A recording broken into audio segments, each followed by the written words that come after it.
வணக்கம்.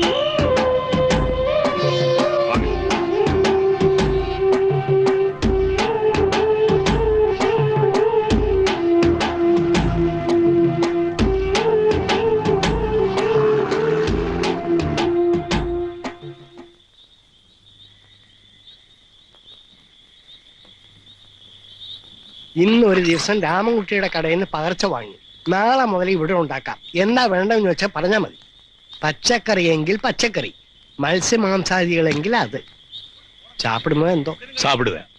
എന്താ വേണ്ടെന്ന് വെച്ചാൽ നേരത്തെ പറയണം. നല്ല സാധനം കിട്ടുന്ന സ്ഥലമല്ല ഇത്. നേരത്തെ പറഞ്ഞാൽ മിലിറ്ററി സംഘടിപ്പിക്കാം. മിലിറ്ററി கேரியர்ல என்ன இருக்கு? சாப்பாடு. அது போதும். അതല്ല, തണ്ണി സാപ്പിടുവാ. തണ്ണി தண்ணி சாப்பாட்டுக்கு அப்புறம். അയ്യോ, ഇവിടൊക്കെ പതിവ് തിരിച്ചാ. ആദ്യം തണ്ണി പിന്നെ ചാപ്പാട്. ஓ, அந்த தண்ணியா? அதெல்லாம் தேவையில்லை. தேவையில்லை சொல்றேன். നീ പോടാ, പോയി പണിയാ. അത് വണ്ടിത്താഴത്തുന്ന. അത് ഇവിടെ പതിവാ. ശ്രദ്ധിക്കാനൊന്നും പോണ്ട.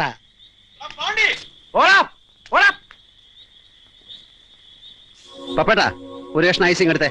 ഇവിടെ ഐസും ഇല്ല, ഫ്രൂട്ട് സാലഡും ഇല്ല. ഈ സർവത്തിലിട്ട് കുടിക്കാനൊന്നും അല്ല, നെറ്റിയിലെ ചോര കഴിക്കാനാ. അതിന് വല്ല ആശുപത്രിയിലും പോകുക നല്ലത്.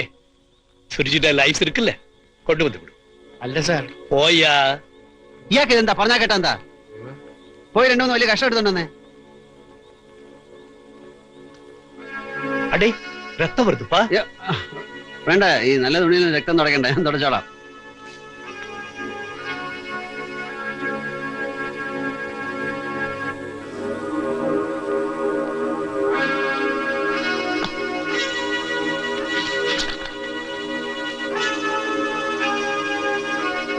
ഇതിന് നാളെ കേസായി കോടതിയിൽ ചെന്നാ ഐസ് എന്നതിന്റെ പേര് സാക്ഷി പറയാനൊന്നും വരണ്ട. ഇതാരും തല്ലിയതും കുത്തിയതൊന്നും അല്ല. പിടിച്ചു തള്ളിയപ്പോ നെറ്റി മഡ്ഗാടി പോയി മുട്ടിയതാ. അതിലാർക്കാ കംപ്ലൈന്റ്? തമ്പി, എന്ന വിഷയം? വിഷയമൊന്നുമില്ലേ. ഈ കടവെന്ന് പറയുന്നത് കുളിക്കാനും കഴുകാനും ഒക്കെ കൂടാ. ഞാൻ എന്റെ ട്രാക്ടറും കൊണ്ട് കഴുകാൻ ചെന്നപ്പോ അവൻ ഒക്കില്ലെന്ന് പറഞ്ഞു. അപ്പൊ ഈ സ്പാൻഡർ വെച്ച് അവന്റെ തലയ്ക്കൊരടി വെച്ചു കൊടുത്തു. അവൻ പിടിച്ച് തള്ളി, അങ്ങനെ ചോര വന്നു.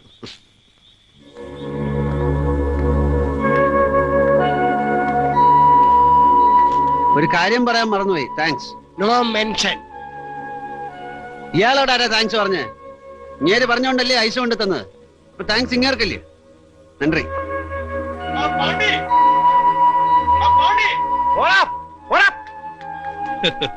അധികം അടുപ്പിക്കാൻ കൊള്ളൂല സാറേ. അതല്ലേ ഞാൻ ഐസ് ഇല്ലെന്ന് പറഞ്ഞത്.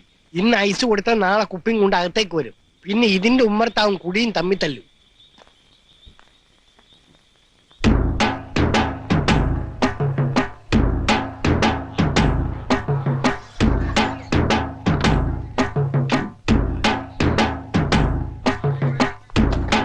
எண்ணிட்டியா? எத்தனை ஆளு, எவ்வளவு வண்டி? 35 லாரிங்க ஐயா, 350 ஆளுங்க. സുബ്രഹ്മണ്യം മുതലാളിയല്ലേ? ഞാൻ ചെലപ്പൻ, ഇവിടുത്തെ മണൽവാരി തൊഴിലാളി യൂണിയൻ സെക്രട്ടറിയാ. யூனியனுக்கு தானே செக்ரட்டரி? ஓடுற ஆத்து கழுற மணலுக்கு முதலாளி இல்லையே. വന്ന വിഷയത്തെ പറ. ഇവിടെ ചില നിയമങ്ങളൊക്കെ ഉണ്ട്. 5 പണിക്കാരെ പുറത്തുനിന്ന് കൊണ്ടുവന്നാൽ 10 പേരെ ഇവിടുന്ന് എടുക്കണം. 10 ലോറി അവിടുന്ന് വന്നാൽ 15 ലോറി ഇവിടുന്ന് വിളിക്കണം. ലോഡൊന്നിന് ഞങ്ങൾ നിശ്ചയിക്കുന്ന ഒരു തുകയുണ്ട്. ആ കാശ് കൃത്യമായി കിട്ടുകയും വേണം. എന്താണ് അത് വമ്പ്? கான்ட்ராக்ட் எடுக்கும்போது இது மாதிரி கண்டிஷன் எல்லாம் கண்டிட்டு இல்லையே. வேற மாதிரி கண்டிஷனுக்குள்ள கையெழுத்திட்டு. அது சர்க்கார் காரியம், இது யூனியன் காரியம். ஓ, அப்படியா? அப்ப நம்ம 2 பேரும் ஒரு காரியம் செய்யலாம். அரசாங்க சட்ட பிரகாரம் நான் செய்யறேன், യൂണിയൻ சட்ட பிரகாரம் நீ செய். ഏത് വേണമെങ്കിലും സെയ്. അങ്ങനെ പുറത്തുനിന്ന് ആരും ഇവിടെ വന്ന് ഷൈൻ ചെയ്തിട്ടില്ല. ഈ നാട് അല്പം കുഴപ്പമാണ്.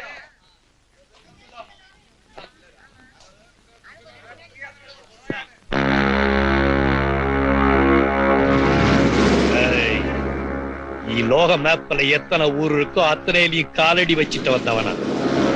உன் உருட்டல் மிரட்டல்லாம் என்கிட்ட வச்சுக்காத. അല്ല, പറഞ്ഞു കഴിഞ്ഞില്ല.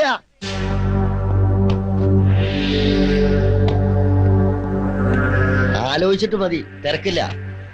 അവരിവിടുത്തെ കൊടി കുത്തിയ ആളുകളാ. നമ്മൾ തമ്മിൽ ഒരു ധാരണയിൽ പോയാൽ ബാക്കി ഞാൻ നോക്കിക്കൊള്ളാം. കയ്യിൽ നിന്ന് എത്ര പോയോ അതിന്റെ കൂട്ടത്തിൽ കുറച്ചുകൂടി ഞാൻ വാങ്ങിച്ചു തരാം. വല്ല നാട്ടിലും വന്നു കിടന്നിട്ട് എന്തിനായി തലവേദന? எனக்கு வெளியூர் உள்ளூர்னு வித்தியாசம் கிடையாது. எல்லா ஊரும் என் ஊர் தான். യാതും ഊരേ യാവരും കേളീർ. எனக்கு ഒരുപാട് ജോലിയുണ്ട്. ഞാൻ പറഞ്ഞു കഴിഞ്ഞില്ല മുഴുവനും. டேய், ஏதாவது சொல்லணும்னா ஒரு பேப்பர்ல எழுது, கொண்டுட்டு போய் போலீஸ் ஸ்டேஷன்ல கொடு, இல்லாட்டி போனா கோர்ட்ல கொண்டுட்டு போய் கொடு. இனிமே உன்கிட்ட சம்சாரிக்கணும்னு அவசியம் கிடையாது. ஓ അല്ല படா. Bloody fool.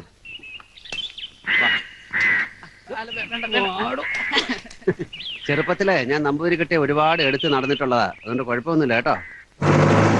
കണ്ടവന്റെ പാടവും പറമ്പും നിരങ്ങാൻ കിട്ടുന്ന കാശോണ്ടേ മാസാമാസം വണ്ടിയുടെ തവണ അടയ്ക്കാൻ തികയൂല.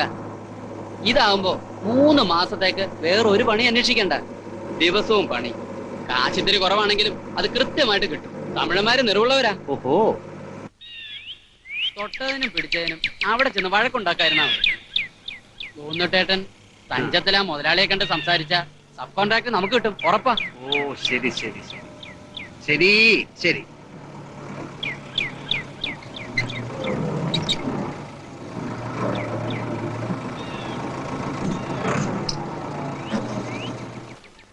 മുതലാളിയോട് നീ പറഞ്ഞാ മതി.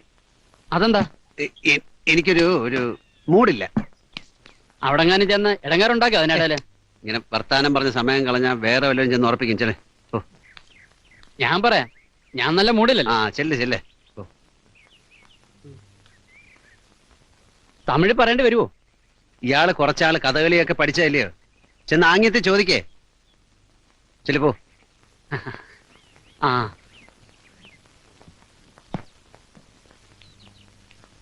നമസ്കാരം. என்னப்பா മണല് വരുന്ന ജോലി കിട്ടുമോന്ന് അറിയാനാ. அந்த வண்டி யாருது? ഗോന്നുകുട്ടിയേട്ടന്റെ. ஓ அவனா? எதா ஓய் சுகந்தனியோ? ആ അതെ. ஐஸ் ஐஸ் வேணுமா? വേണ്ട. நாளைக்கு வேலைக்கு வந்து. മുതലാളി നേരത്തെ അറിയൂ? നിനക്ക് മാത്രമേ ഈ ഗോവിന്ദൻകുട്ടി ഒരു ബഹുമാനം ഇല്ലാതുള്ളൂ. അറിയോ? കേറ് കേറ്, നീ വാ. ഗോമതിയച്ചിക്കും കമലത്തിനും വിശേഷമൊന്നുമില്ലല്ലോ. ഒരു വിശേഷവുമില്ല, പരമസുഖം. പിന്നെ ഈയിടെയായിട്ടൊരു അസുഖമുണ്ട്, കിടന്നാ ഉറക്കം വരായ്യ. വേറൊന്നുമല്ല, അവർക്കിപ്പോ എന്നെ എങ്ങനെയെങ്കിലും അവിടുന്ന് പുകച്ച് പുറത്തേടിക്കണം. പെണ്ണും പിടക്കോഴി ഇല്ലാത്തവരെന്തിനാ പൂസത്ത്? അങ്ങനെ പറയിക്കാൻ നിന്നുകൊടുത്തിട്ടല്ലേ. ആയുസിന്റെ നല്ലൊരു ഭാഗം വെറുതെ കളയണമെന്ന് എന്തെത്ര വാശി. ആ ചോദ്യം ഏതായാലും നന്നായി. പാഴാക്കി കളയരുത് എന്ന് തന്നെയാ എന്റെ ആശ. മോഹം ഉണ്ടായ നാള് മുതല് ഒരു ജീവിതം ഞാൻ ആഗ്രഹിച്ചിട്ടുള്ളൂ. മനസ്സുണ്ടോ നിനക്ക്? ഇപ്പോഴും ഞാൻ തയ്യാറാ. നിന്നെ ആട്ടിയിറക്കിയ അതേ തറവാട്ടിലേക്ക് കൈപിടിച്ച് കൊണ്ടുപോവാൻ നിന്നെ ഒരുത്തരും തടയാൻ പറ്റില്ല. പറഞ്ഞോ? പറഞ്ഞത് തന്നെ പിന്നെയും പിന്നെയും എന്നെ കൊണ്ട് പറയിക്കണോ പേട്ട? ആ, നിനക്ക് നിന്റെ മനസ്സ് മാറ്റാൻ പറ്റില്ല. ഞാൻ നന്നാവുകയും വേണം. രണ്ടും രണ്ടു വഴിക്കാ, പിന്നെങ്ങനെ ശരിയാവുക? ആ, ഗോവിന്ദൻകുട്ടി ഇപ്പോഴും വൈകിയാ വരാറ്? പണി കൂടുതലുണ്ടാകും ചിലപ്പോ. ഇല്ലെങ്കിലും എവിടെങ്കിലുമൊക്കെ കറക്കി നടക്കാനേ അവന് തോന്നും. ഇപ്പൊ ഇവിടം വിട്ട് എവിടേക്കെങ്കിലും പോയാ മതിന്നാ അവന്റെ മനസ്സില്. അന്യനാട്ടിലാവുമ്പോ നാഴിക്ക് 40 വട്ടം കുത്തുവാക്ക് കേൾക്കണ്ടല്ലോ. അത്രയും സ്വസ്ഥത കിട്ടും അവന്റെ മനസ്സിന്. എങ്ങോട്ടെങ്കിലും പോവുക തന്നെ നല്ലത്. അപ്പോഴത്തേനും അതെന്നെയാണോ പറയണേ? നിനക്ക് നിരാശ ഉണ്ടാകാൻ വേണ്ടി പറയല്ല. ആ പ്രതീക്ഷ ഇനി വേണ്ട. അയാള് വരില്ല. അതിന്റെ സമയം ഒരുപാട് വൈകി.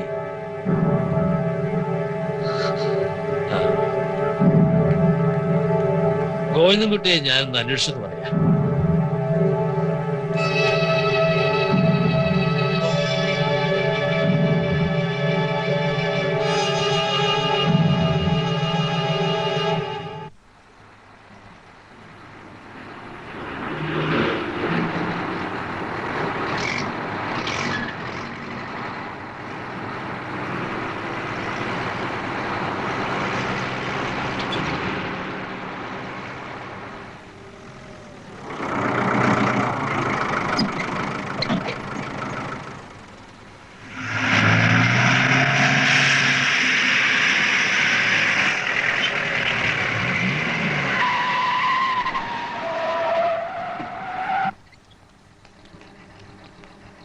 ഒറ്റ വണ്ടി ഇവിടുന്ന് അനങ്ങൂല.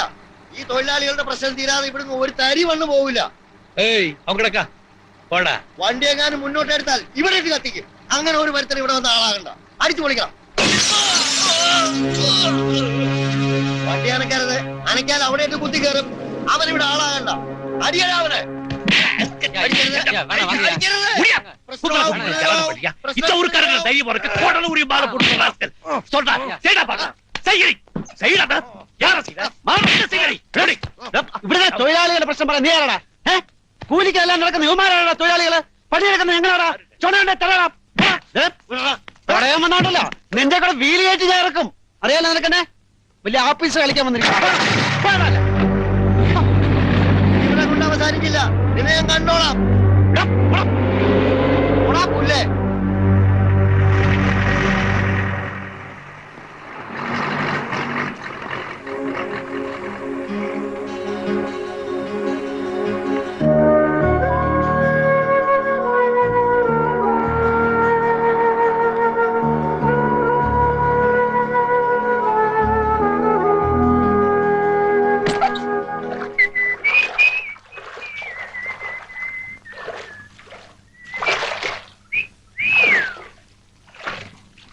നീ എവിടെ പോന്നു? ഞാൻ പുറത്തുണ്ടാവും.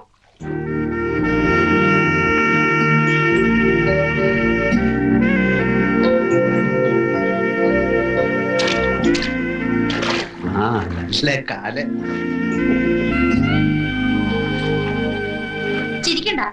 എന്ന് പറഞ്ഞ ആ മുതലാളിയെ തല്ലാൻ പോയപ്പോഴല്ലേ ഞാൻ അതിൽ ഇടപെട്ടെ. ഗോവിന്ദേട്ടന് ഇവിടെ ഉള്ളവരാണോ വലുത്, അതോ വല്ലയിടത്തുനിന്ന് വന്ന അങ്ങേരോ? എന്തായാലും നെറുകേടിന്റെ കൂടെ ഞാൻ നിൽക്കത്തില്ല. കാണിച്ച ചെല്ലപ്പൻ ഒറ്റയ്ക്കില്ലെന്നും അതിന്റെ കൂടെ ചില തറവാടികൾ ഉണ്ടായിരുന്നെന്നും എനിക്കറിയാം. അങ്ങനെ പറയൂ. അപ്പോ അറിഞ്ഞോണ്ട് തന്നെ ഇടപെട്ടത്. നോക്കെന്തിനീ, ഈ മാലയാണ് സത്യം. അറിഞ്ഞോണ്ടല്ല ഇടപെട്ടത്. ഇനി നേരിട്ട് വന്നാലും നെറുകേട് കാണിച്ച ഗോവിന്ദൻകുട്ടി ഇടപെടും. വീട്ടിൽ ചെന്ന് പറഞ്ഞേക്ക്. ഇത്തിരി സമയം ഉണ്ടാക്കി ഞാൻ ഓടി വന്നതേ വഴക്കുണ്ടാക്കാനല്ല, വേറൊരു കാര്യം പറയാനാ. ആ തോർത്തു നുടുക്ക്. അമ്പലത്തിൽ ചെറുപ്പാണ്. വീട്ടുകാരുടെ കൂട്ടത്തില് വഴിപാടിന് ഗോവിന്ദൻകുട്ടി ചേട്ടന്റെ പേര് കൊടുത്തിട്ടുണ്ട് അപ്പുഅമ്മ. സമയത്ത് മാറിക്കളയരുത്. ഞാൻ വരണില്ല എന്ന് വെച്ചാലോ? വരാതിരിക്കല്ല വേണ്ടത്. ഒരു ഒച്ചയും ബഹളം ഉണ്ടാക്കാണ്ട് പേര് വിളിക്കുമ്പോ മര്യാദക്കാരനായി വന്ന് പ്രസാദം വാങ്ങിച്ച് നെറ്റി തൊടണം. അത് തന്നെ. അവനിരുന്ന് പാടുന്നു. ആരാണ്ട് വരുന്നുണ്ട്. ഞാൻ പോകും. ഒരു 20 രൂപ കുറവുണ്ടല്ലോ. അത് ഞാൻ വായി ഗുളിക വാങ്ങിച്ചിരുന്നു. 20 രൂപയ്ക്കോ? അല്ലാതെ പിന്നെ മേലുനൊമ്പരം മാറണ്ടേ? ഒരു കാര്യം ഞാൻ പറഞ്ഞേക്കാം. മേലുനൊമ്പരം മാറ്റി വണ്ടി അവസാനം ഭയങ്കര ഉണ്ടോ. അപ്പൊ നമ്മൾ വേറെ ലോറി വാങ്ങിക്കും. 2 എണ്ണം. മുതലാളി, ഞാനിടെ ചാടി വീണില്ലായിരുന്നെങ്കിലേ എല്ലാരും കൂടി ഇടിച്ചാലുള്ള ഷേപ്പ് മാറ്റിയാണ്. കറക്റ്റ്.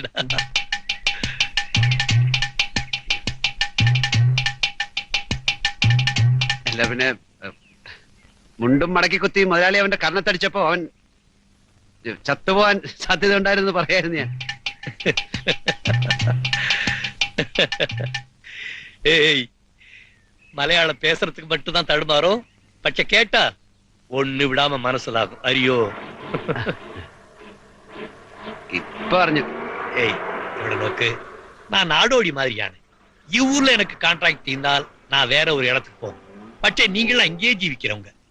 எனக்காக உங்க ஆட்கள் எல்லாம் ஏன் விரோதியாக்கிக்கிறீங்க? എനിക്ക് വിരോധികളെ ഉള്ളൂ. അടിച്ചും അടി കൊണ്ടും നല്ല ശീലമാണ്. പക്ഷെ മുതലാളി അങ്ങനല്ല. അന്യനാട്, പരിചയമില്ലാത്ത ആൾക്കാര്. ഇപ്പൊ സൂക്ഷിക്കേണ്ടത് അല്ലേ? நான் உனக்கு கவசம் மாட்டலான்னு நினைச்சேன். പക്ഷെ അതേ കവസത്തെ എനക്ക് മാറ്റി എന്നെ ജാഗ്രതയായിരിക്കണമെന്ന് പറയുന്നു. സാബാഷ്. ഞാൻ അന്നേ പറഞ്ഞില്ലേ തമിഴന്മാര് നല്ല ആളുകളാന്ന്. ഓഹോ ഓഹോ. തഞ്ചത്തെ മണിയടിച്ച് നിന്നാ ഇത്തിരി കാശ് മുൻകൂർ വാങ്ങിച്ചെടുക്കാം. ബാങ്കുകാരുടെ മുഖത്ത് വലിച്ചെറിഞ്ഞു കൊടുക്കാം. എന്താ തിരുമേനി പറഞ്ഞേ? അല്ല, ഇത്തിരി കാശ് ഒന്നിച്ച് കിട്ടിയ ബാങ്കിൽ അടയ്ക്കാന്ന് പറയായിരുന്നു. ആ പോയതാരാ? ആരോട് ചോദിച്ചിട്ടാ എന്റെ പേര് ചെറുപ്പിന് കൊടുത്ത്? ആ പോയത് ആരാണെന്നാ ഞാൻ ചോദിച്ചത്. എന്റെ പേര് ചെറുപ്പിന് കൊടുത്ത് ആരോട് ചോദിച്ചിട്ടെന്നാ ഞാൻ ചോദിച്ചത്. ആരോടും ചോദിച്ചിട്ടല്ല. തറവാട് വക ഒരു വഴിപാട് നടക്കുമ്പോ നീയും അമ്പലത്തിൽ ഉണ്ടാവണമെന്ന് എനിക്ക് തോന്നി. എന്താ വരില്ലെന്നുണ്ടോ? വരണമെന്നില്ല. വേണ്ട. പക്ഷെ പേര് വിളിക്കുമ്പോ നീ ഉണ്ടാവണമെന്ന് ആഗ്രഹിക്കുന്ന ഒരാൾ കൂടെ ഉണ്ട് അവിടെ. അവളുടെ മനസ്സ് നീ നോക്കരുത്. അതേ എനിക്ക് പറയാനുള്ളൂ.